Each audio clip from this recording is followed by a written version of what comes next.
नमस्कार, आप देख रहे हैं प्रतापगढ़ एग्रीकल्चर सीड्स। हमें रामकैलाश यादव। आज हम बात करने वाला हूँ 1 एकड़ खेत में अगर हमें गोबर की सड़ी हुई खाद डालना है तो कितनी मात्रा में डाल सकते हैं।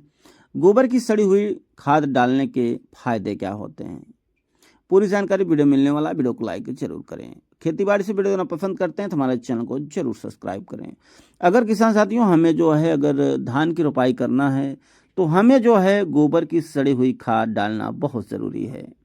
अगर बात किया जाए इसकी मात्रा को तो देखिए, अगर आप गोबर की सड़ी हुई खाद डाल रहे हैं तो सबसे पहले ध्यान देना है गोबर की जो खाद डाल रहे हैं वो सड़ी होनी चाहिए। ऐसा नहीं कि आप ताज़ा गोबर डालें, वो नहीं ठीक रहेगा, या कच्चा गोबर रहे, आधा कच्चा आधा पक्का रहे, वो भी जो है सही नहीं है। आधा सड़ा है आधा नहीं सड़ा है, तो ऐसे में दिक्कत समस्या आपको देखने को मिल सकती है।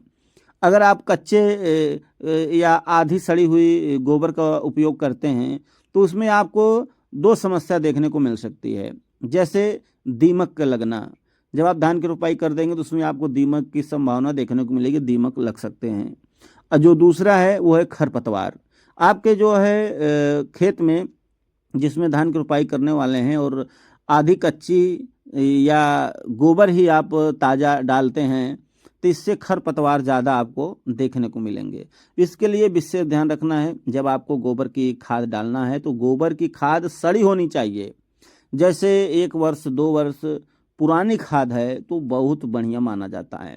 गोबर की सड़ी हुई खाद डालने से हमारा जो भी फसल होता है, जैसे धान की फसल में हम गोबर का उपयोग पहले कर रहे हैं तो हमारा जो खेत की मिट्टी है काफ़ी उपजाऊ होती है। मिट्टी की जो है ताकत बढ़ जाती है, जो आपका फसल रहेगा उसमें उत्पादन क्षमता बढ़ाएगा। फिर बाद में क्या है, आपको खाद भी डालने की कम पड़ेगी। जो आप रसायन खाद का उपयोग कर रहे हैं उसका उपयोग भी आपको कम करने का होगा, क्योंकि पहले से आप गोबर की सड़ी हुई खाद डालेंगे, बहुत बढ़िया रहता है। अगर हम बात कर लेता हूँ गोबर की सड़ी हुई खाद की जो मात्रा होती है तो इसकी जो मात्रा लगभग 4 से 6 टन यानी 40 से 60 कुंटल 40 से 60 कुंटल प्रति एकड़ के हिसाब से आप गोबर की सड़ी हुई खाद डाल सकते हैं।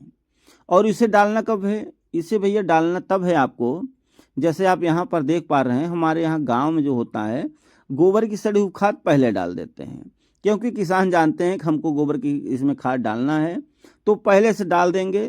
जुताई करने से पहले उसे छींट देते हैं पूरे खेत में। उसके बाद जैसे बारिश होता है, एक आध बारिश, थोड़ा मिट्टी नम होती है, तो क्या है कि खेत पकने के बाद, बारिश हो गया, खेत पकने के बाद खेत को जुताई करा देते हैं, जिससे जो गोबर की सड़ी हुई खाद छींट देते हैं। जैसे यहाँ पड़ी हुई है तो इसको जो है फावड़े से छींट दिया जाता है। जैसे ही देखेंगे कि बारिश आने वाला है या बारिश आने की संभावना है तो उसी समय इसको छींट दिया जाएगा। छींटने के बाद जो है जैसे खेत पक जाता है तो उसकी जुताई करा देंगे, और बारिश आने से पहले ही छींटा जाता है। यानी कि इस तरह से आपको करना है कि जो आपने गोबर की सड़ी हुई खाद डाला है, इसे खेत की तैयारी कर रहे हैं खेत की, उसी समय आपको ये छींट देना है। छींटने के बाद अच्छी से जुताई करा दीजिए। फिर देखिए गोबर का कमाल किस तरह से आपके जो फसल होगा, धान बहुत बढ़िया होगा, और रासायनिक खाद का भी उपयोग आपका कम होगा। वीडियो अच्छा लगे लाइक करें, शेयर करें। मन में सवाल है तो कमेंट जरूर करें। वीडियो देखने के लिए धन्यवाद।